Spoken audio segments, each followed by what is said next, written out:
Boa noite. Boa noite, pessoal. Boa noite. Tudo bem? Tudo bem com vocês? Ah, legal, legal, o pessoal entrando. Maravilha. Fala, caramba, bastante gente. Legal, legal. Boa noite, boa noite. Vocês estão ouvindo direitinho o som? Tá legal? Hoje tivemos alguns problemas técnicos. Meu ring light aqui queimou. E aí não sei se está um pouco escuro, mas se tiver dando para vocês entenderem, se a imagem estiver boa, maravilha, né? Importante também o som tá legal. Mas me digam aí se tá tudo bem o som e a imagem. Maravilha. Maravilha, maravilha. Então, gente, o pessoal aqui tá entrando ainda, mas eu já vou aproveitar e já chamar aqui já a nossa convidada de hoje. Deixa eu ver aqui. Se quiser facilitar, chama, Carol. Deixa eu ver aqui.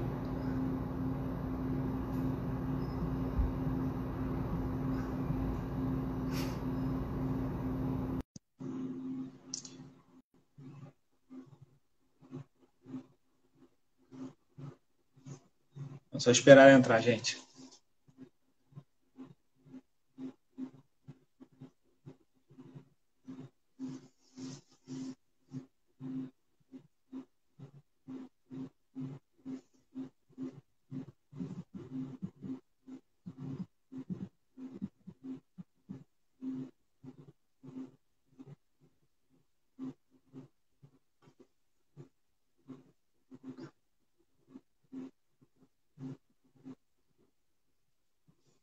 Boa noite, pessoal.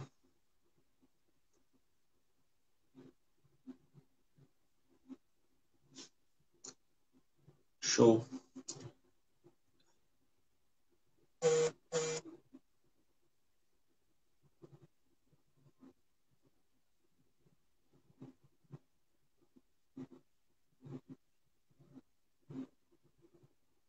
Ela já entrou aqui agora.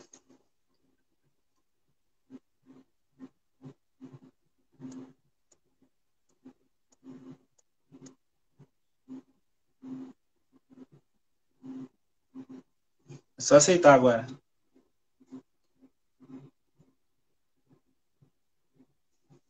Paciência, galera, que a gente vai superar as dificuldades. Aí, agora sim. Boa noite, doutor. Tudo bem? Tudo bem, Carol. Tudo bem? Tudo jóia, tudo Maravilha, jóia. gente. Gente, ó, já começando a responder as perguntas aqui, vocês podem enviar perguntas, a gente vai tentar responder o máximo possível. O tempo é curto, a gente vai procurar fazer algumas explicações, né? Antes das perguntas, talvez já respondam, né? Grande parte das perguntas. Então, pessoal, vamos lá. Antes de mais nada, agradecer imensamente a presença de todos vocês aqui. Tá bombando a live hoje. O tema é super pertinente, gera muitas dúvidas. Tem muitos temas, né? Muitas nuances da parte do direito. E queria apresentar para vocês a doutora Caroline. Ela é advogada especialista em direito oncológico e queria pedir para ela só se apresentar um pouquinho, dar uma boa noite para vocês e falar um pouquinho mais sobre ela. Diga lá, Carol. Bom, gente, para quem me conhece, né, já sabe um pouquinho da minha história, mas para quem não me conhece ainda, meu nome é Carolina, eu sou advogada de pacientes oncológicos, tá? Eu tenho um escritório já há quase 5 anos que atua diretamente só para paciente oncológico mesmo. Sou filha de uma paciente oncológica, né? Graças a Deus hoje já está curada, mas conheço bem como que é a trajetória de um paciente, de um familiar com paciente com câncer.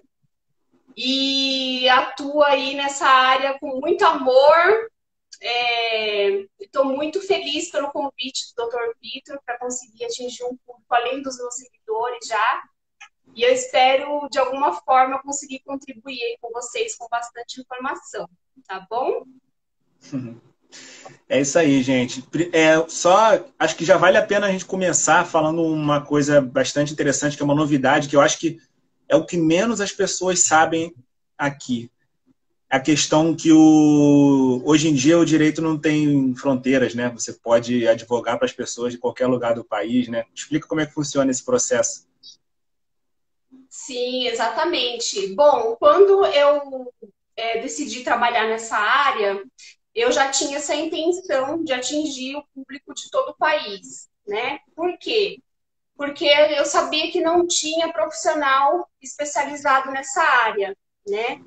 Então, a gente já desenvolveu uma advocacia online muito antes da pandemia, né? E com a pandemia, a gente acabou reforçando aí nossos atendimentos. Até hoje, por exemplo, até agora, o final de fevereiro, os nossos atendimentos são online, só a partir de março vai começar o presencial de novo.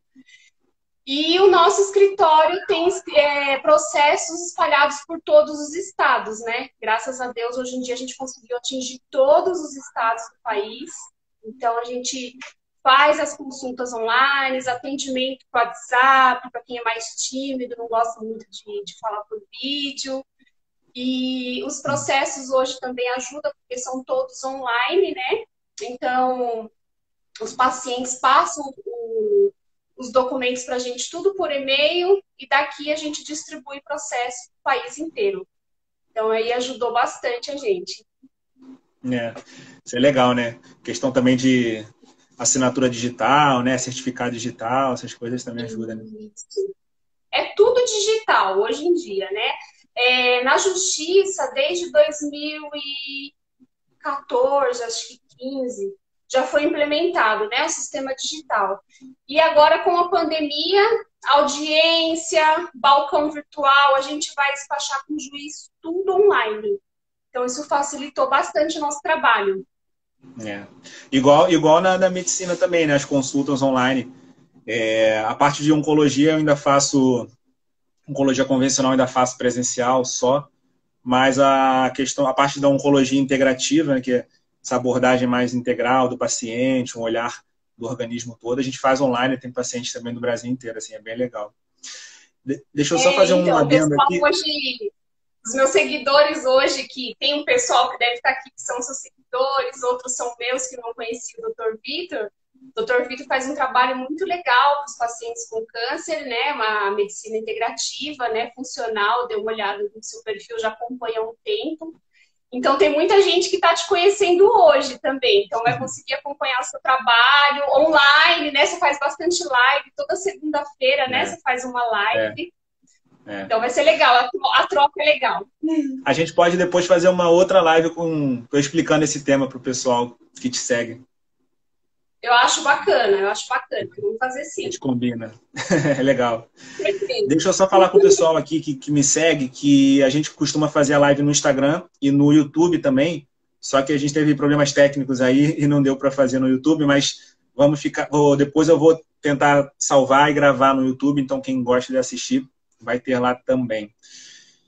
Vamos começar então falando dos temas. Eu dividi mais ou menos em 3 tópicos para a gente falar, assim, tentar talvez ser um pouco resumido, mas deixa eu ver que horas são, temos um tempinho. Eu acho que a primeira coisa que a gente poderia falar, eu acho que é assim, são coisas que eu vejo no dia a dia, né? Mas sobre o tratamento de SUS, né? Então, no SUS não tem muito tratamento. Eu costumo dizer assim que a oncologia, hoje em dia, de plano de saúde, está... Na verdade, a do SUS está uns 10, 15 anos atrás. É como se a gente fizesse uma oncologia no SUS de uns 10 ou 15 anos atrás, em relação à oncologia atual, assim. E os pacientes têm muita dificuldade de realizar exames e fazer uns tratamentos ótimos, né? Então, às vezes, eles esgotam todas as possibilidades de tratamento que tem no SUS, mas no particular teria muito mais tratamento. E como é que o paciente faz, assim, mais ou menos o caminho que ele tem que seguir para conseguir acesso dessas terapias e vencer essas dificuldades do SUS? Então, doutor, eu separei três pontos muito importantes que tem referente ao tratamento do SUS, é onde a gente tem mais dúvida recorrente no dia a dia. Vou passar, né, de forma rápida, porque a gente não tem tanto tempo para aprofundar o assunto, talvez numa live posterior, né? Sim. Mas hoje eu vou tentar resumir um pouquinho. Sempre que eu atendo um paciente oncológico, eu tento explicar para ele cada ponto com exemplos, tá? Por exemplo, a gente fala muito da lei dos 30 dias, né, do paciente do SUS. O que quer dizer isso? O paciente tem direito a fazer os seus exames a partir da suspeita do câncer em 30 dias, né? O que quer dizer? Por exemplo, a paciente tá lá tomando banho e sentiu um nódulo no seio. Ela vai no médico, especialista, né? Vai no seu ginecologista. Houve uma suspeita de câncer, ela vai ter lá o encaminhamento. Suspeita de câncer, vai fazer a mamografia, ultrassom, enfim, vai ter aqueles encaminhamentos. Quando existe esse cenário, o paciente tem direito a realizar todos os exames dentro do prazo de 30 dias, tá? Isso tem que ficar muito claro para as pacientes, porque a gente sabe, né, que o câncer de mama, quanto antes for diagnosticado, iniciar o tratamento, né, mais rápido, aí ela consegue, enfim, realizar o tratamento. E outra lei importante, que bastante gente conhece, que é a lei dos 60 dias, né? Essa paciente identificou, câncer de mama, ela tem direito, por lei, a iniciar o tratamento em 60 dias, tá bom? Doutora, mas nem sempre isso funciona, né? Não é bem assim. Isso tem que funcionar, né? Isso tem que funcionar.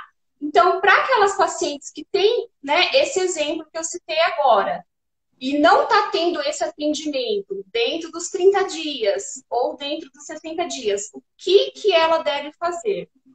Ela vai pegar esse relatório médico, essa prescrição médica, essa indicação que ela tem, vai levar na Secretaria da Saúde do município onde ela reside, vai fazer um requerimento administrativo utilizando essas leis, tá? Inclusive, aqui no escritório, a gente tem um modelo desse requerimento, a gente disponibiliza de forma gratuita para quem precisar, tá bom? E ela vai lá, vai apresentar para o secretário da Saúde. Não resolveu, ela vai poder ingressar com uma liminar, enfim, para ela começar o tratamento dela. Por quê? A lei, doutora, ela fala em 30 e 60 dias. Porém, você sabe que tem casos que são de extrema urgência, não tem como esperar. Então, o médico, né, que acompanha o paciente, o ginecologista, o oncologista, o hematologista, ele vai escrever lá, é urgente. A partir da hora que tem a palavra urgente escrita no relatório, esse prazo é de 24 horas, então não tenho que esperar, tá? Tenho direito a fazer. E outro ponto que eu acho importante a gente falar aqui, ainda dentro do SUS, é o medicamento de alto custo, né? Porque muitos pacientes me procuram, né? Os clientes me procuram aqui no dia a dia e falam assim, doutora, não tenho convênio médico, eu faço tratamento pelo SUS, eu não tenho, meu médico falou que existe uma quimioterapia assim, assado, mas eu não tenho direito. Não, tem direito também, tá? Se tiver indicação do médico para fazer o tratamento de quimioterapia oral, por exemplo, o paciente tem direito. Aí, o que deve acontecer? O médico vai fazer um relatório do paciente, um relatório médico detalhado, circunstanciado, com histórico, né? Paciente portador de neoplasia X, já fez os tratamentos tal, não está conseguindo efeito. Existe esse medicamento, vai indicar esse medicamento para o paciente. O médico faz, porque assim, hoje o nosso judiciário, ele entende que o médico que define o tratamento do paciente. Isso não serve só para o plano de saúde. Ele serve para o SUS também, mas muita gente não sabe disso, né? Então, basta ter um relatório médico detalhado, o paciente, no caso do SUS, demonstrar que ele não tem condição de arcar com esse custo, né? E o medicamento ser registrado na Anvisa, via de regra, tá? Via de regra, ele precisa ser registrado na Anvisa. Existem casos de medicamentos que não têm registro na Anvisa ainda, que a gente já conseguiu eliminar? Existe também, tanto no SUS quanto no plano de saúde. Aí o que a gente precisa juntar nesse processo? O estudo científico. Geralmente, aqueles casos que o estudo científico está em fase 3, em fase 4, a gente consegue juntar o estudo e também obter uma liminar. Uhum. Mas é fácil conseguir, assim, o Estado às vezes recorre ou não, eles conseguem fácil, assim. Não, assim, via de regra consegue fácil, assim, já 90% dos casos consegue, se tiver esses elementos, Sim, né, sim. que eu falei. No SUS, tem uma diferença do plano de saúde. No SUS, existe uma exigência específica que eu não concordo, e existe tese para rebater isso, de que o paciente ele precisa ter realizado outros tratamentos dentro da linha do SUS, aquela que consta no RENAME mesmo, né? Uhum. Só que a gente sabe que no RENAME não tem todos os procedimentos, igual da ANS também não tem, né? Então, existe esse critério que no plano de saúde não tem. Tem que ter feito outros tratamentos. Porém, a gente sabe, né, doutor, você é médico, sabe disso, que dependendo do caso da paciente, essa paciente, você sabe que aquele tratamento não vai servir, né? Talvez um tratamento inferior, só aquele de primeira linha. Você acaba tendo que fazer tratamentos piores antes para poder usar um melhor depois. Isso, exatamente.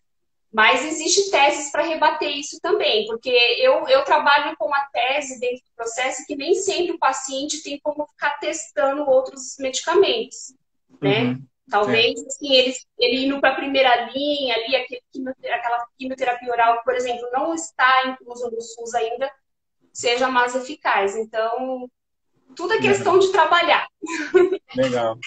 Vamos passar para a segunda parte, que é a parte de planos de saúde. Então, quais são assim as principais dificuldades de plano de saúde? Eu acredito que sejam negativas, né? Negativas de tudo, de tratamento, de exames. Isso, exatamente. Com o plano de saúde, eu trouxe 2 pontos bem importantes aqui, que é o rol da MS, né, que a gente está cansado de falar sobre isso.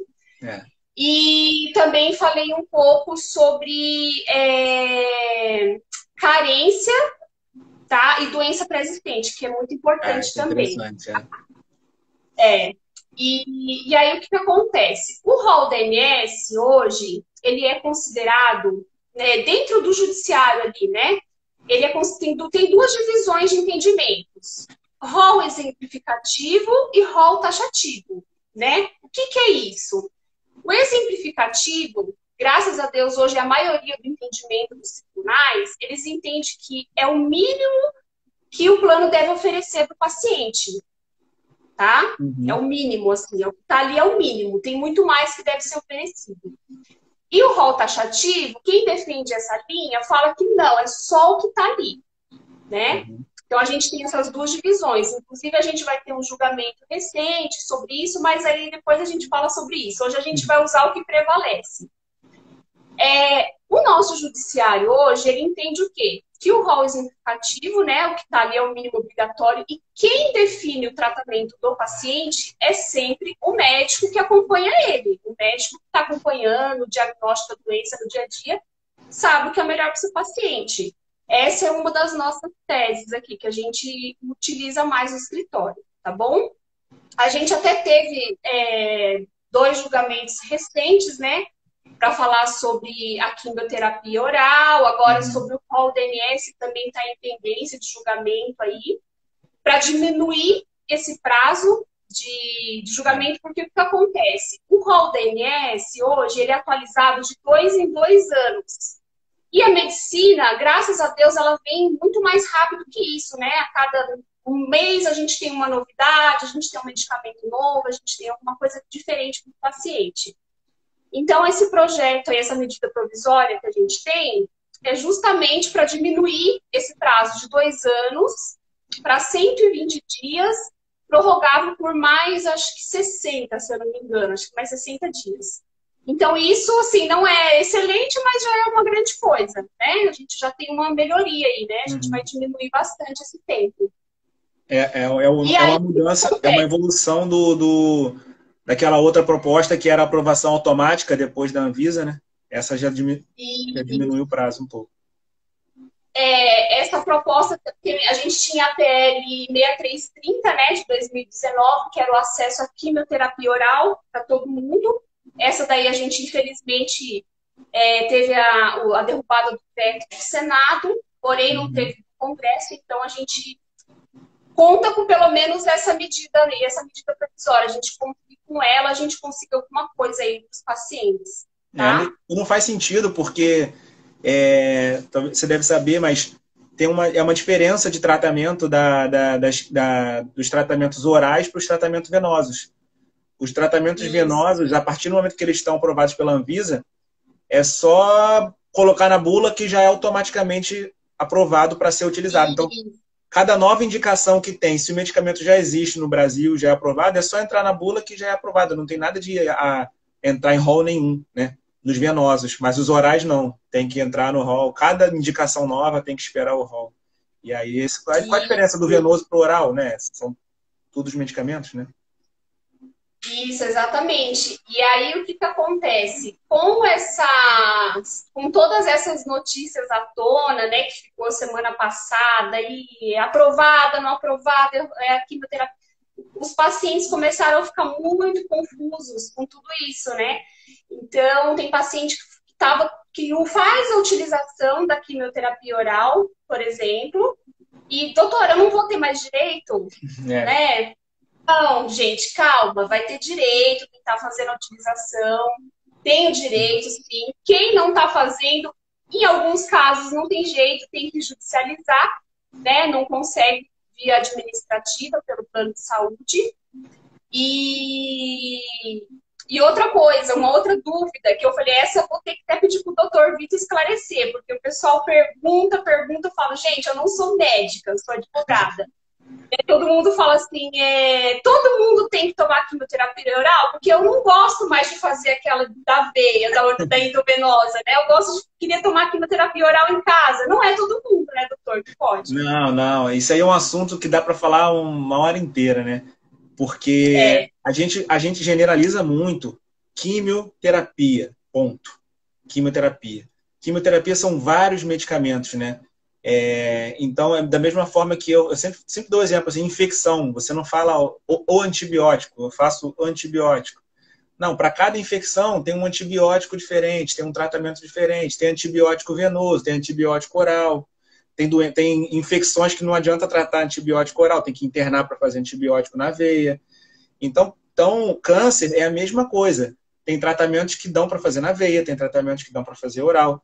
Tem tratamentos que você começa na veia e faz oral. Então, varia muito, né? E esse termo também que se fala quimioterapia oral, é um termo que, tecnicamente, não é muito bem quimioterapia oral, né? A gente fala quimioterapia, aquela quimioterapia mais antiga, que a gente chama de citotóxica, que ataca o corpo sem diferenciar a célula do tumor e a célula do normal, saudável.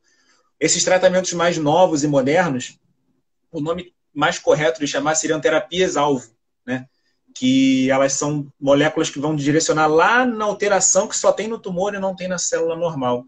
E aí, das terapias-alvo, você também tem terapias-alvo venosas e terapias-alvo orais.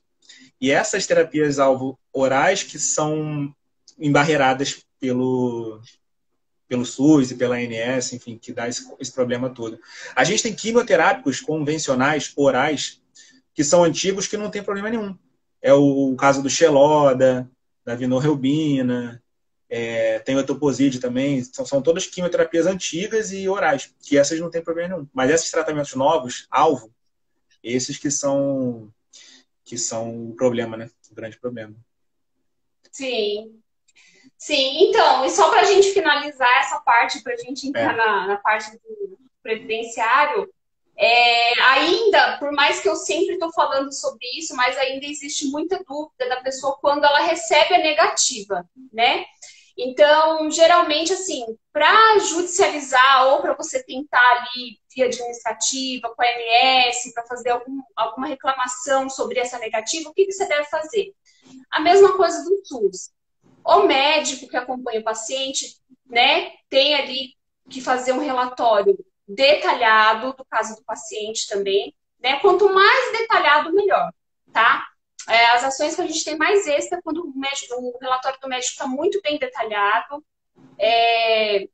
início da doença, tratamentos que foram feitos, exames que foram feitos, a indicação da medicação e por que essa indicação. Esses são, assim, os princípios básicos ali dentro do relatório médico. A partir da hora que o paciente pegou esse relatório médico, ele vai levar até o plano de saúde, tá? O plano de saúde autorizando, ok, vai iniciar o seu tratamento. Muitos casos, hoje em dia, existe a negativa, né? De tratamento, de medicamento, do exame, do PET scan mesmo, é um negativo que cresceu muito do ano passado para cá, porque... né, no rol da ANS existe ali umas diretrizes de utilização muito mínima para casos muito específicos. A gente sabe que o exame do PET scan ele é bom para várias situações, para vários pacientes.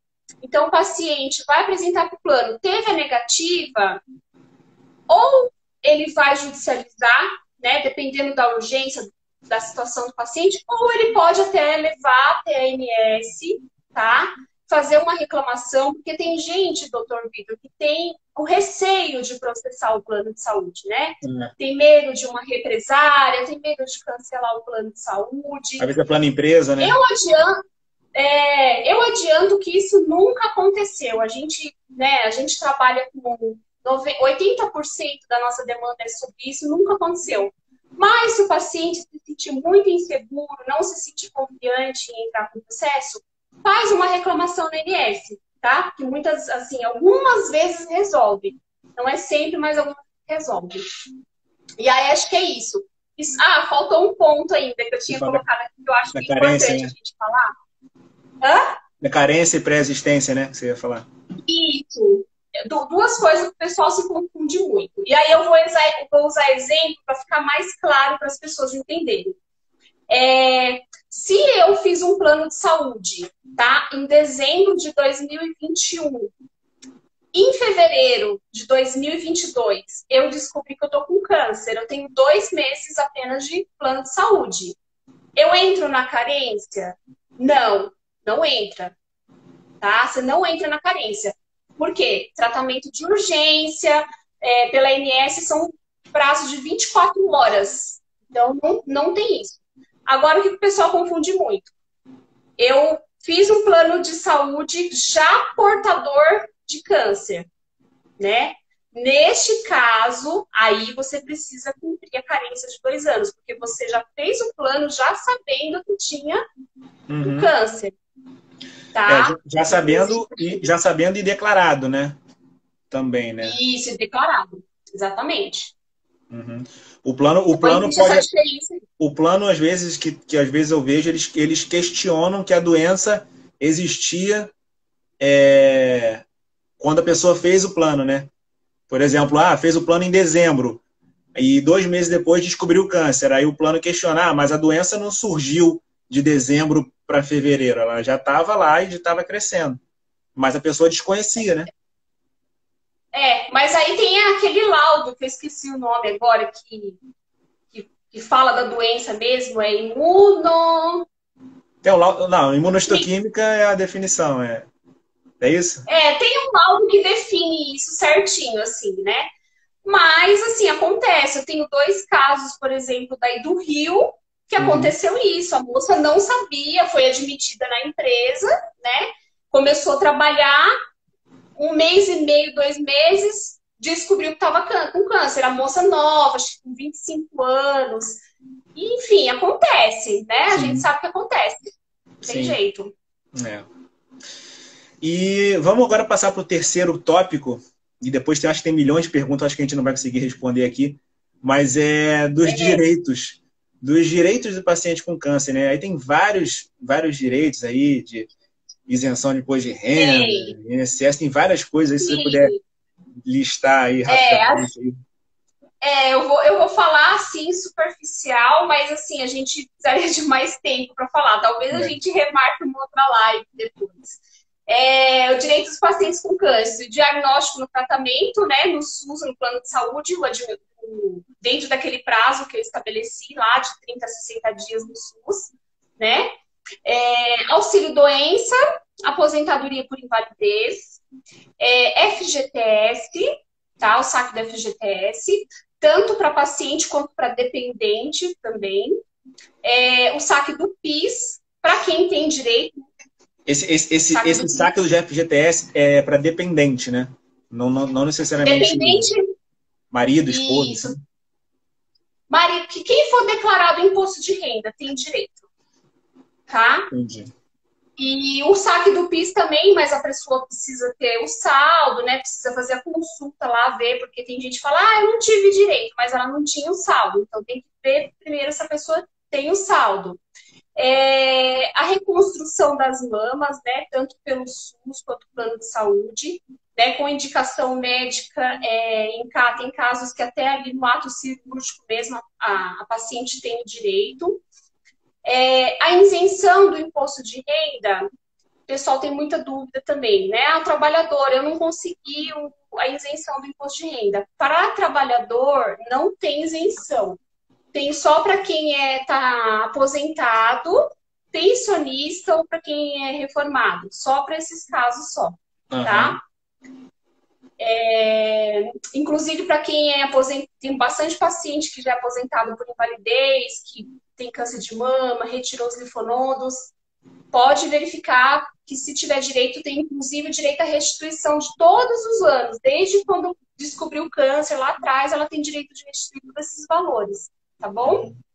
O que mais? A isenção de IPVA, né, e de IPI, é muito importante. Esse ponto tem muita gente que tem dúvida, porque assim, a paciente fala, tô com câncer de mama, eu tenho direito à isenção do IPI, do IPVA? Nem sempre. Tem que ver se o caso da paciente deixou ela com limitação ou nos membros superiores ou nos membros inferiores, tá? Não é todas as situações.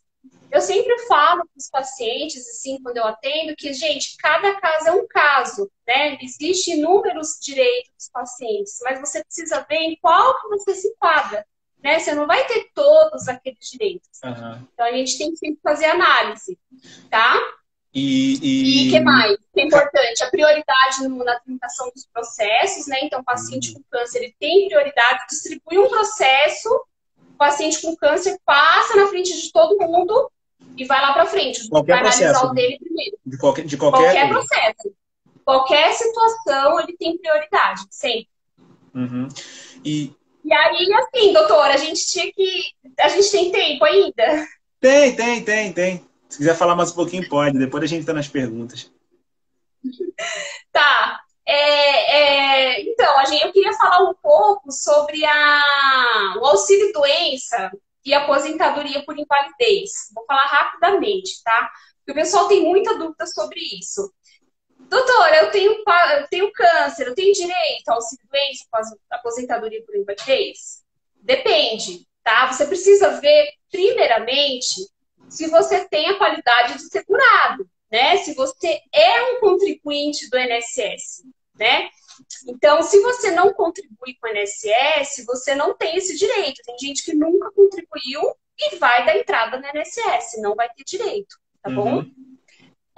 E aí, existem casos específicos, por exemplo, tem gente que sempre contribuiu para o INSS ali 4, 5 anos e durante um ano ele não está contribuindo, né? O que acontece? Esse paciente, ele entra num período de graça do INSS, tá? A pessoa, quando para de trabalhar, ela tem 12 meses de período de graça. Então, ela ainda tem direito de dar entrada no auxílio-doença ou na aposentadoria por invalidez. Quando o paciente trabalha há mais de 10 anos, esse período de 12 meses, ele passa a ser de 24 meses. Então, ou seja, ele está 2 anos já sem trabalhar e ele tem mais 24 meses para frente, tá?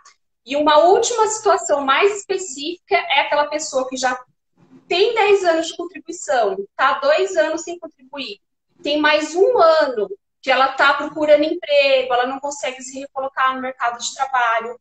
Então, o INSS dá mais 1 ano. Então, no total, são 3 anos.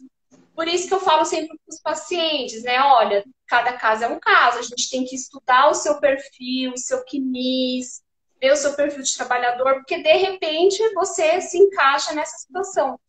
Agora, Tá?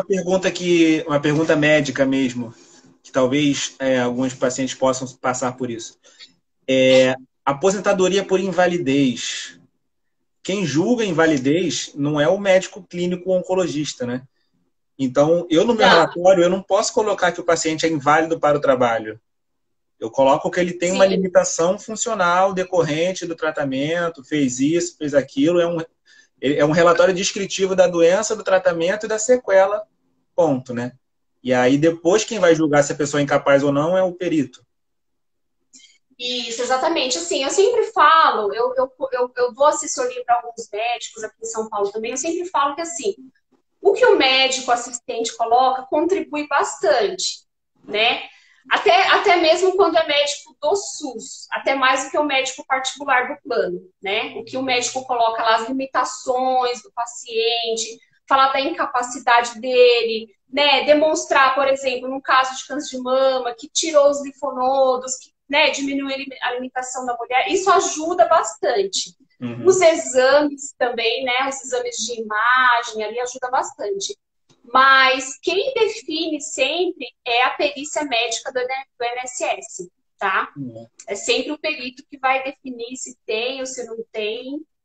E assim, eu falo sempre para os pacientes, tem muitos casos, eu digo assim, 70% dos casos não consegue o auxílio, a aposentadoria por invalidez, por exemplo, por via administrativa, junto do INSS. Então, para esses pacientes que não conseguem, o que eles devem fazer? Para quem tem condição, procura um advogado, especialista, entra com ação, tá? Para quem não tem condição, procura a Defensoria Pública ou a Justiça Federal, ela atua sem advogado para os pacientes, sem custo. Procura a justiça, que às vezes, através da justiça, você consegue. Uhum. Tá? E aí, conseguindo, ela consegue retroativo, desde a época que entrou com o processo?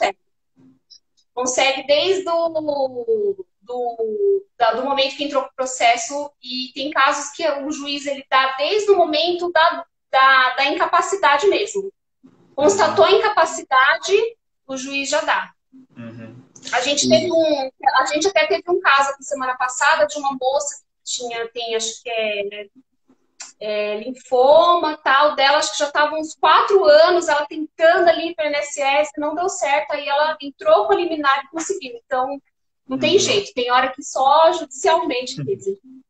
Essa questão da incapacidade é bem, digamos assim, às vezes ela é bem subjetiva, né? Às vezes ela é muito clara, mas às vezes ela é muito subjetiva, né?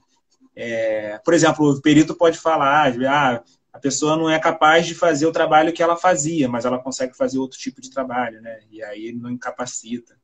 Vocês têm esse tipo de julgamento, né? Acho que existe, né, a recolocação profissional em outro ambiente, existe sim. Assim, a maioria dos casos que é difícil de recolocar, que eu vejo, é caso de professora, né? Professora que escreve ali na lousa, ali é mais difícil, mas tem algumas situações que sim. Né? Por exemplo, quem trabalha numa metalúrgica, faz um trabalho pesado, ela pode ser reabilitada para outra função administrativa. Então, tem que ver todos esses pontos mesmo. Tá? E também, doutora, faltou só mais uma coisinha para mim parar de falar disso. Pode. Isso aqui eu já falei. Sobre a carência. Eu falei sobre a carência? A carência, né? O paciente oncológico, ele não tem aquela carência dos 12 meses. Aí eu vou usar exemplo de novo. O mesmo exemplo que eu usei lá no plano de saúde, tá? Se a pessoa começou a contribuir em dezembro de 2021, vou começar a contribuir para o INSS. Em janeiro ou fevereiro, ela foi acometida pelo câncer, ela tem direito a pleitear o auxílio-doença ou aposentadoria por invalidez? Tem, porque o INSS não pede aquela carência de 12 meses, né? Porque geralmente para outras situações, para você pedir qualquer benefício, você precisa ter uma carência de 12 meses. 12 meses contribuindo para depois você pedir um benefício. O paciente oncológico não tem isso, tá? Outra situação, o paciente descobriu câncer agora, em fevereiro. Em março, ele começou a contribuir. Ele tem direito? Não, não tem. O INSS ele não vai dar esse direito, porque ele vai falar que o paciente só começou a contribuir por causa da doença. Entendeu? Sim, sim, Ele sim. fala, não, ele só começou a contribuir por causa da doença. O que pode acontecer numa situação dessa? Né? A pessoa começou a contribuir, tudo bem, ela descobriu o câncer em fevereiro, em março ela começa a contribuir, tá lá, contribuiu 6 meses. Infelizmente, daqui 6 meses ela tem um agravamento do quadro, uma metástase, uma coisa mais grave ali do câncer mesmo. Aí ela pode tentar pleitear, porque houve um agravamento da doença. Entendi. Deu para entender? Deu para entender? Entendi. Tá. Faz sentido, né? Faz sentido. Não é da doença. É meio confuso tudo isso. Eu falei, gente, eu tenho que falar isso na live, porque eu faço post, faço um monte de coisa, mas a pessoa não entende, né? Então tem gente que fala assim pra mim, mas vale a pena eu começar a contribuir agora? Eu falo, gente, quem pode, sempre vale a pena contribuir, porque a gente nunca sabe o dia de amanhã. E a contribuição pode ser do mínimo. Do mínimo, é bem pouquinho, a taxa lá é do mínimo. Então sempre vale a pena. Mas assim, o que o pessoal vem fazendo muito, assim, que eu não... mas fulano falou que eu podia fazer. Assim, descobriu o câncer hoje, amanhã começar a contribuir para receber o auxílio daqui 1 mês, 2 meses, não vai conseguir. Não vai. Não vai, porque, assim, o entendimento do judiciário é muito firme nisso. É a mesma coisa do... Na verdade, é você começar a contribuir agora pensando no futuro, né? É a mesma coisa dos planos de saúde, né? Você tem câncer, você pode fazer um plano de saúde? Pode. Só que o certo é declarar a pré-existência e ficar 2 anos sem utilizar, né? Que é o período de carência do plano de saúde. Isso. E daqui a 2 anos... Essa é uma outra dúvida que o pessoal me pergunta bastante. Mas eu descobri o câncer hoje. Vale a pena eu fazer um plano de saúde? Eu falo, se você tem condição, vale a pena. Porque, assim, né, você descobriu o câncer hoje, você vai fazer... Às vezes o tratamento dura 1 ano, 1 ano e meio. Deus me livre, pode, né, ter um agravamento mais pra frente. Você vai estar, daqui 2 anos, você pode usar o seu plano. Então, vale a pena. Tem que esperar os prazos ali, mas vale a pena. E vale a pena, falar parênteses, usar o plano para o tratamento de câncer. Não impede se a pessoa está tratando câncer, está na carência do câncer, mas infarta. Ela vai poder usar para o infarto tranquilamente. Isso, exatamente, porque a doença que foi alegada ali pré-existente foi o câncer, mas, por exemplo, um acidente, um infarto, não é doença pré-existente, né? Então, eu sempre aconselho, quem pode, porque assim, eu vou ser bem sincera, né? A gente tem uma demanda muito grande de plano de saúde, de SUS, as duas. Mas a gente sabe que para o plano de saúde é muito mais rápido, né? Tudo funciona mais rápido. Então, assim, eu sempre falo, quem pode ter o plano de saúde, tenha, né? É um dinheiro que você gasta ali, mas assim, você muitas vezes a gente consegue as coisas com um plano de saúde, ali é via administrativa, você manda uma notificação. O SUS é mais difícil. Vamos tentar responder algumas perguntas aqui. Eu acho que tem que ser umas perguntas tipo aquele bate-bola, assim, resposta bem rápida e objetiva, porque eu acho que tem muitas perguntas aqui.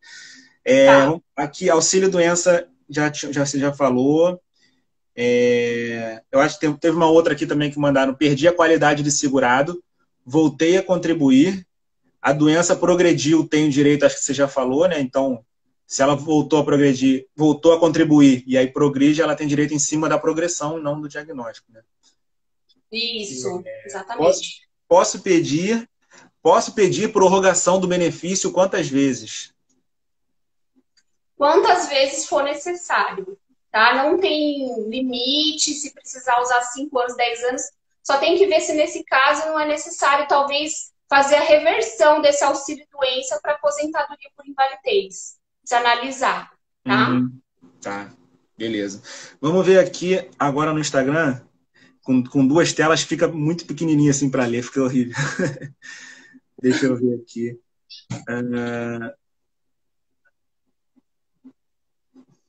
Peraí que eu vou chegar nas perguntas.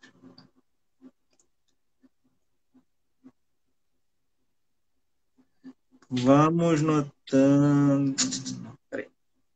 Secretaria de Saúde, falar alguma coisa, boa noite. Um monte de boa noite, acho que estou lá em cima ainda. Doutor Vitor, e a gente pode fazer o seguinte também, todo mundo que assistiu a live, que acompanhou agora, eu vou deixar o direct aberto amanhã e quarta, acho que na quarta melhor, porque amanhã eu já estou com a agenda bem cheia. Falar, olha, assisti a live, fiz essa pergunta X e não deu tempo de responder. Pode me mandar no direct que eu vou responder de forma individual, tá? Para cada um. Uhum. Não vai dar tempo de responder para todo mundo? Deixa eu ver aqui. Tem o pessoal fazendo algumas perguntas que são mais da área técnica, da área de medicina mesmo, da área de oncologia. Eu vou dar uma pulada nessas perguntas e deixar só as perguntas de direito mesmo, tá, pessoal? Em outra live a gente faz. Quando temos uma segunda opinião e temos que entrar com liminar para uma negativa de medicamento, como fica o direito do paciente quanto ao atendimento com o médico do plano da rede própria? Ah, isso eu acho que eu entendi. Por exemplo, tem verticalizado, né? O médico do plano e aí a paciente vai num outro médico fora do plano. Como é que fica isso, né? Então, isso é um assunto muito polêmico, na verdade. Eu não gosto nem de falar muito dele para não comprometer assim, tanta situação, mas eu acho que vou falar. Eu fiz um post falando um pouco sobre isso esses dias. O que está acontecendo hoje? Duas situações. O médico oncologista do plano de saúde indica um tratamento X para a pessoa. Fala, ó, esse aqui é o único tratamento que a pessoa tem para fazer, é a única chance que ela tem. O plano de saúde, ele pede uma auditoria com o auditor dele, né? Fala, por que ele quer com essa auditoria? Ele quer uma segunda opinião. Só que isso, muitas vezes, é usado contra o paciente, né? Quando o paciente vai ingressar com uma liminar, vai reclamar na ANS, essa auditoria é usada para falar, não, tá aqui, a gente tem uma segunda opinião, né? Então, assim, nem todas as situações eu aconselho meu paciente a passar por essa perícia do plano, porque eu já sei aonde isso vai dar. É uma segunda opinião do próprio plano, né? Então tem o viés ali de ser do plano, né? Exatamente. Mas não deixa de ser uma opinião de um segundo médico. Então, isso num conflito, você tem duas opiniões, né? E às vezes, muitas vezes, o plano de saúde, ele não faz aquele protocolo que o médico dele, contratado ali, disponibiliza para o cliente. Ele não fala, não, isso aqui a gente não tem no protocolo, não vamos fazer, tá? Essa é uma situação. Outra situação é que já aconteceu muitas vezes, o médico do plano de saúde não prescreve X tratamento, fala assim, olha, isso não faz parte do nosso protocolo, mas se você quiser passar com outro médico particular, né, você pode passar com outro médico, ele vai dar a opinião dele. Aí o paciente vai passar com outro médico descredenciado do plano, né? O médico vai passar o tratamento ali de primeira linha. E aí o paciente fala, mas eu posso usar o relatório desse médico para conseguir? Pode, tá? O médico não precisa ser necessariamente o médico do plano, né? Se for um médico licenciado, pode. Mas a gente tem essas duas situações mesmo. Isso eu estou atendendo bastante pacientes de outros planos e a gente faz o atendimento particular ali, encaminha para o plano e ele faz. E de certa forma, às vezes é até bom, porque se for um tratamento que não tem, que tem que entrar na justiça ali, que não está no rol da ANS, tudo, não tem o conflito ali de ser um próprio médico brigando contra o próprio plano, né? Uma pessoa de fora. Então, às vezes, em determinadas situações, vale a pena ir num médico de fora, né? Vale, vale. Algumas situações vale sim. Vamos lá, Mas, são situações, né, do dia a dia. individuais. Deixa eu ver aqui, outra pergunta. Doutora, pode falar sobre o FGTS? Não sou casada, tenho união estável, não no papel, só meu marido trabalha. Ele pode sacar o FGTS? Tenho câncer de mama. Ah, ela é dependente, mas não é no papel. Ah, ela Sim, pode ficar assim. se tiver declarada no imposto de renda dele, como eu falei lá, não tem problema. Agora, se não tiver, fica mais difícil. Aí tem que fazer a comprovação da união estável. Por processo judicial é mais demorado. Mas se ela tiver lá no imposto de renda dele, ela consegue sim. Uhum. Doutor, por que, Tá? doutor, por que é tão difícil conseguir o benefício? É difícil mesmo.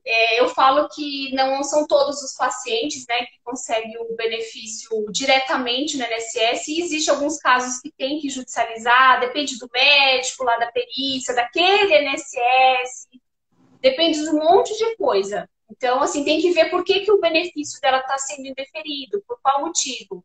Né? Porque tem casos que a pessoa é comprovado que ela está capacitada, tem outros que não, que está faltando preencher algum requisito. Então, tem que identificar, né, o que é. Perguntaram aqui que a senhora mora onde? Mas é São Paulo, né? São Paulo, São Bernardo do Campo, São Paulo. São Paulo. E São Paulo, mas aqui, como a gente falou no início da live, hoje em dia a justiça não tem fronteiras, né? Pode ser até Não tem fronteira. Graças a Deus, a gente consegue atender todo mundo. A live vai ficar gravada, vai ficar salva aqui no meu Instagram, no IGTV, e eu vou depois tentar colocar no meu YouTube também, tá? Tá? Que bacana ter esses dois profissionais especialistas. Legal. Vamos lá. Alimentação e tratamento do câncer de mama, legal. A gente vai falando, a gente já fala muito isso e vou sempre falar sobre isso. Deixa eu ver se tem mais perguntas. Boa noite. Quando o convênio não quer pagar a consulta, pois o meu médico não é credenciado e não existe um oncologista na rede credenciada. Pagam a químio, mas a consulta negam. Ah, é isso.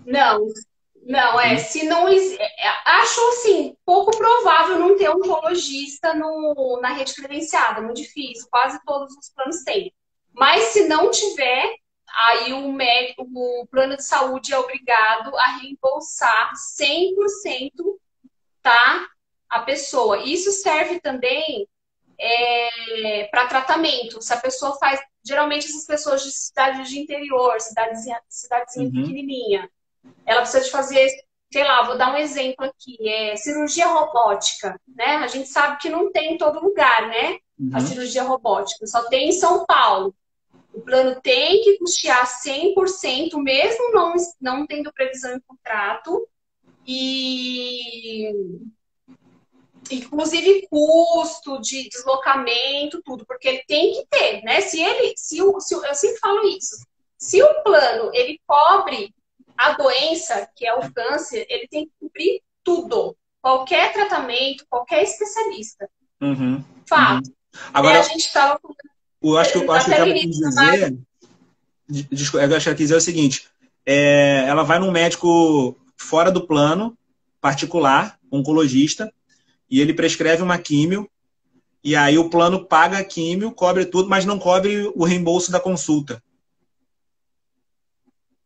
Essa questão, acho que de reembolso de consulta, como que funciona? Sim, o reembolso de consulta é assim, se tem outro oncologista ali do plano de saúde próprio, aí o plano ele já tem um médico especialista para isso. Se for um médico fora do plano, aí tem que ver no contrato quais são os limites do reembolso para médico que é descredenciado, porque geralmente os contratos falam disso. Aí não é o reembolso total, aí é 25%, 30%, Sim, 50%, sim. depende do contrato, tá? Agora acho que quando não tem um oncologista na rede credenciada do plano, aí o plano é obrigado a pagar. Não é isso? Isso, exatamente. Quando não tem qualquer especialista da área da oncologia dentro do plano, o plano tem que cobrir 100%, Uhum. tá? Vamos ver aqui se tem mais perguntas.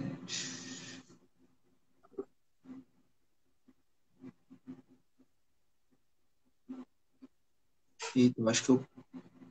Peraí. Não sei se eu pulei alguma pergunta, mas vamos lá.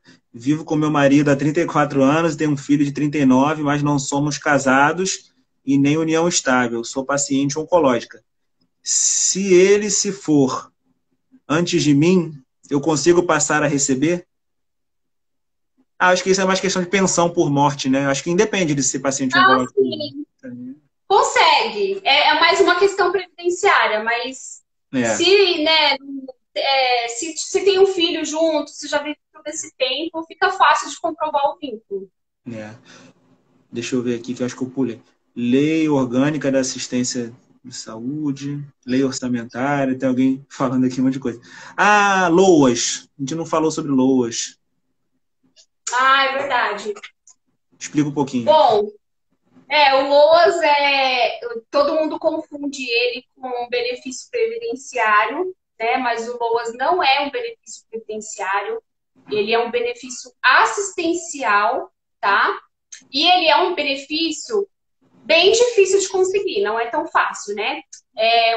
A pessoa não precisa ter nenhuma contribuição com o INSS, mas o que é mais difícil de conseguir ele é o requisito da questão financeira, né? Porque a gente tem como regra, por exemplo, existe 3 pessoas morando numa residência lá, o pai, a mãe e a filha. Se uma pessoa ali já recebe um salário mínimo, essa pessoa que está com portador de câncer, ela já não tem direito, porque é só um quarto do salário, ou seja, tem que ser R$ 250 por pessoa, tá? Uhum, Então, eu sempre indico para paciente, assim, que mora sozinho, ou que mora com um filho pequeno, que não tem nenhuma renda, aí uhum, eu indico. E mesmo assim, tem que demonstrar incapacidade para o trabalho mesmo, assim.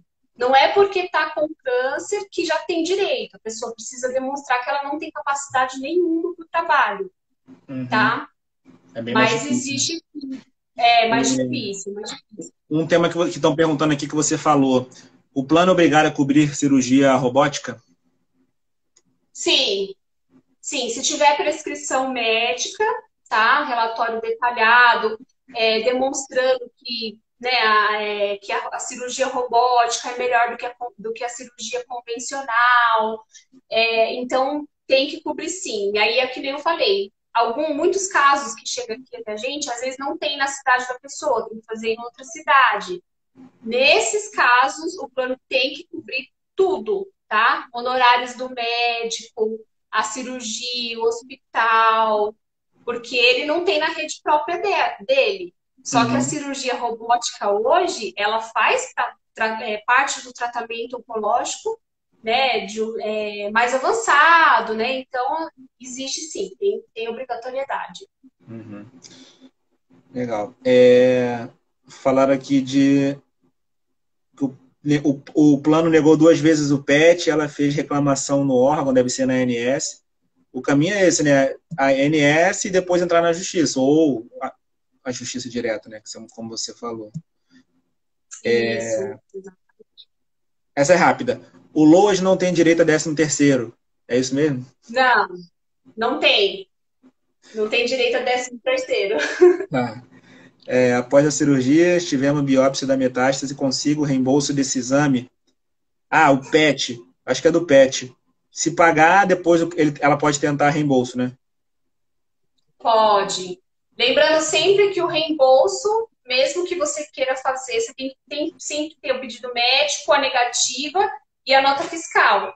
Não adianta pegar o relatório médico, ir lá pagar e depois pedir. Você tem que ter a negativa primeiro, porque você vai ter que demonstrar para o juiz que você tentou pedir para o plano e ele não aceitou. Então Uhum. tem que ter a negativa, tá? Tem o plano empresarial, utilizo para tratamento. Se eu sair da empresa, posso fazer um plano de saúde sem carência? Ah, isso é legal, essa pergunta é legal. Pode, sim. Existe critérios de manutenção do plano de saúde, tá? Para quem é demitido da empresa, principalmente quando é paciente oncológico. Então, a pessoa pode fazer a manutenção desse plano por um período, ou ela pode pedir a portabilidade, tá? Do plano. Ela vai ter que pesquisar ali junto à ANS qual que é um plano compatível e fazer essa portabilidade, tá? Uhum. Do plano de saúde, para ela não perder a carência, né? Geralmente, eu aconselho para os pacientes procurarem um plano que atende já com os médicos, que eles estão acostumados, com o hospital, para não ter essa mudança, mas tem como fazer sim. E uma outra questão também que quando o paciente fica afastado muito tempo para tratamento, depois ele volta a trabalhar, ele tem uma estabilidade, né? Antes de ser demitido, não tem uma questão dessa? Ou ele pode voltar e Não ser tem, demitido? doutor. Não tem, não? Então, na verdade, assim, essa é uma confusão que existe, assim, o paciente com câncer, ele não tem estabilidade no emprego, tá? Ele não tem. O que não pode acontecer é ele ser demitido por dispensa discriminatória. Então, quando for feita a demissão dele, precisa demonstrar que esse paciente realmente, assim, ele não... a empresa precisa ter uma justificativa, né? Ela não pode... né? A gente já teve um caso de um paciente que estava estava subindo de cargo ano a ano, aí de repente ele descobriu que estava com câncer. Aí afastou, voltou e foi demitido. Então, mas qual que é o motivo? Se ele estava, né, assim, existe um projeto de lei para dar estabilidade para os pacientes com câncer, já faz algum tempo, acho que uns 3 anos, mas não foi votado ainda. Mas existe a possibilidade. Entendi. Tá? Mas essa demissão é só depois que ele volta, né? Durante o tratamento, não. Durante o tratamento, não. Durante o tratamento, não. Quando entra com liminar contra o plano, baseado num relatório de um médico particular, fui informada que o médico da onco da rede própria não poderá cuidar do paciente, somente particular. Não, acho que o paciente tem direito de escolher o médico, né? O plano não pode restringir se você entrou a liminar com um médico particular, você não pode mais ser tratada pelo médico da rede. Acho que não tem isso, né? Não tem nada a ver, não. Você pode ter 2 médicos, você pode ter um médico dentro do plano e um fora, né? E não tem problema nenhum. Isenção de imposto para compra de veículos, a gente já falou. FGTS, se a pessoa teve câncer, tratou 2 anos, depois fez um plano. Não. A pessoa teve câncer, se tratou e depois de 2 anos fez um plano. E depois teve câncer de novo. Essa pessoa tem direito? É uma situação mais complexa, né? Ela teve o câncer, ficou 2 anos sem câncer, fez um plano e depois teve um câncer de novo. Tem direito? Se foi um câncer novo, tem direito, né? Se um segundo câncer... Sim, exatamente. Agora, se é uma metástase, se é uma recidiva... Agora, se é uma recidiva do câncer que ela teve, aí tem direito? Aí eu acho que não, vai entrar na carência, né? Porque recidiva, ela geralmente é a metástase que vem do câncer primário, né? Pois é. Aí, teoricamente, teria que ficar os 2 anos sem poder usar, né? Mas cada caso é um caso, né? Cada caso, é o que eu falo sempre, cada caso é um caso. Tem que analisar o contrato, ver os relatórios médicos, exames, ver se a gente consegue achar alguma coisa ali, entendeu? Paciente oncológico tem direito a vale transporte para locomoção para fazer o tratamento. Aqui no Rio tem isso. Não sei se é nacional isso ou é municipal, né? Acho que cada município tem sua lei, né? Geralmente tem que ver, né? Se o paciente precisa de transporte municipal, tem que dar uma olhada na legislação municipal, se for estadual, na interestadual. Então, dá sempre uma olhada na legislação. Aqui em São Paulo tem. Para municipal e interestadual. Fiz retirada de mama e esvaziamento axilar. Tem direito apenas ao auxílio-doença ou posso pleitear a aposentadoria por invalidez? Eu acho que vai depender do grau da limitação, né? Depende do grau que ficou a lesão ali, da limitação, né, que ficou. Eu vejo bastante paciente conseguindo, quando faz a retirada dos linfonodos, eu vejo que consegue bastante aposentadoria por invalidez. Uhum. Mas aí cada caso é um caso. Uhum. É. Vamos ver se eu acelero aqui. Vou fazer uma biópsia, consulta particular, o anestesista e o instrumentador também só... Como é que é? Vou fazer uma biópsia, a consulta foi particular. O anestesista e o instrumentador também. Só a cirurgia que não. O plano reembolsa tudo. O plano reembolsa anestesista e instrumentador? Tem que reembolsar, né?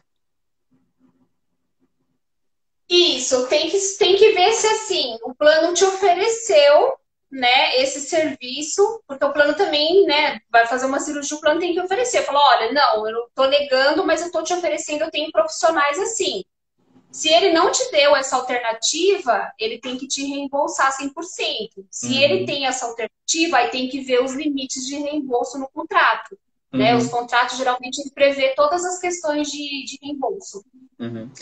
Tomo tamoxifeno, mas não recebo gratuito, pois o plano não cobre. Tamoxifeno é um remédio super antigo que todo plano cobre, até o SUS cobre, e é baratíssimo, tem que cobrir. Tem Unimed, e eles acabaram com um convênio da Unimed, obrigando todos a irem para o hospital deles. Fui, mas continuo indo no particular e para o meu médico antigo. Tem direito de continuar com ele pelo plano? Não. Se o médico antigo for descredenciado, não, né? Sim. Meu plano teve um aumento absurdo, que para mim já considera aumento abusivo. Como devo agir? Me dá uma orientação. Aumento de plano de saúde.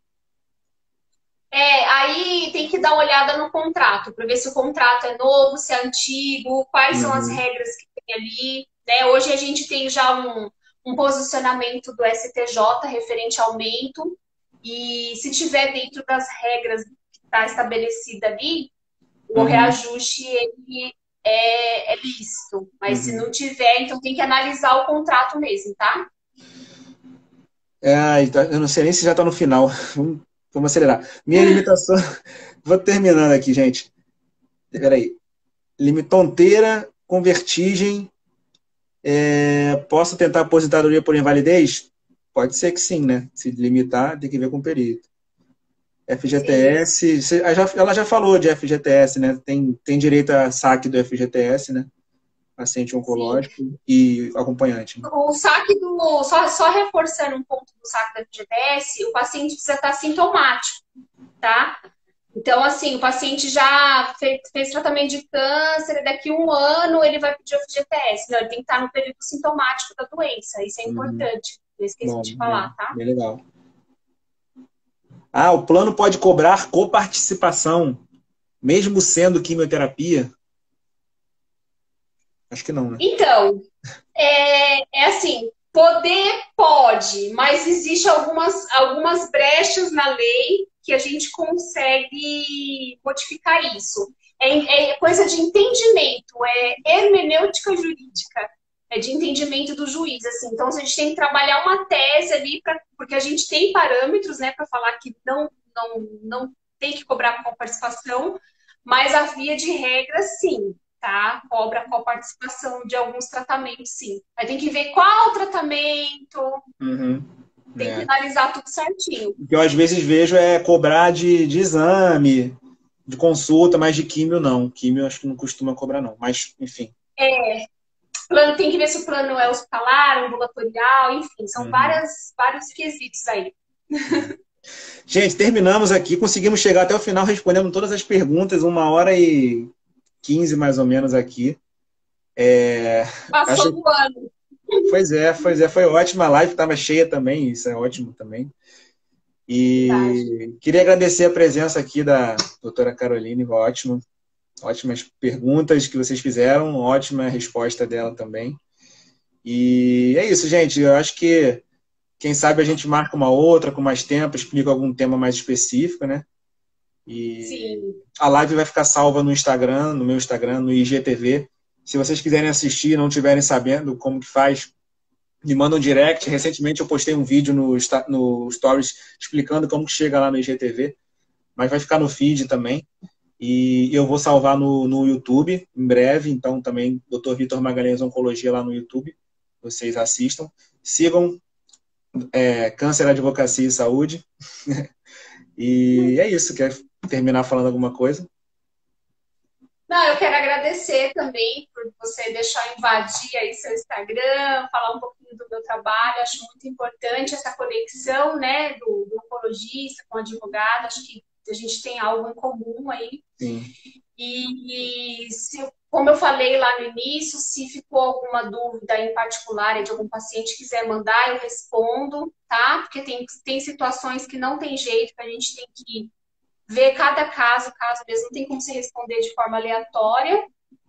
E é isso, estou à disposição quando o doutor precisar de qualquer coisa. Assim, é que o direito dos pacientes com câncer tem que ser assim, tem que ser uma live só para saúde, outra só para previdenciário, para você poder pegar assim cada coisinha, cada detalhe mesmo. Mas a gente fez o que pôde, né, doutor, hoje. Eu acho que a gente conseguiu ser o mais abrangente possível dentro da limitação do tempo, assim, acho que foi bem legal. E assim, cada caso é um caso, né? Então, cada pessoa vai querer fazer uma pergunta do seu caso, com as suas peculiaridades, e aí a gente não consegue abordar, a gente tem que ser genérico. É igual quando perguntam sobre, no tratamento, tá? Eu tenho que falar uma coisa bem genérica de tratamento, mas cada caso é um caso diferente, né? É isso. Recebi bastante mensagem hoje de algumas pessoas que são seguidoras e acabaram virando amigas, ficaram bem felizes de conhecer o seu perfil. Falei, vai acompanhando lá, que ele sempre está falando bastante coisa interessante. Uhum. Eu acho que você exerce uma medicina humanizada, né? Então, isso é muito bacana. É igual eu tento fazer uma advocacia humanizada. Proximidade com o cliente e paciente. É isso aí. Enxergar ele como um todo, né? Saber do problema. Muitos problemas psicológicos também, né? Entender. Tem muitas queixas que são psicológicas ali, sociais até, né? Do que de direito. Exatamente. É isso aí. E... Muitas vezes eu tenho que responder não como advogada, mas eu tenho que responder como pelo lado social mesmo. Falou assim, olha, mas precisa fazer isso? Vamos tentar fazer assim, vamos tentar fazer assado. É assim. Então tá, gente. E quem segue a doutora Caroline, a gente depois pessoal pedindo aí, a gente faz uma live no perfil dela explicando sobre oncologia integrativa e funcional, o que é, como que é e o que tem de diferente. Bem legal isso também, um tema super legal que muita gente não conhece. Então vamos encerrando aqui. Um beijo. Obrigada, doutor. Valeu. Tchau, tchau. Obrigada, gente. Boa noite, viu? Valeu. Lembrando, Câncer, Advocacia e Saúde. Só seguirem. É isso. Valeu, então. Isso, Câncer, Advocacia e Saúde. Obrigada, viu? Valeu. Tchau, tchau. Boa noite. Tchau, tchau.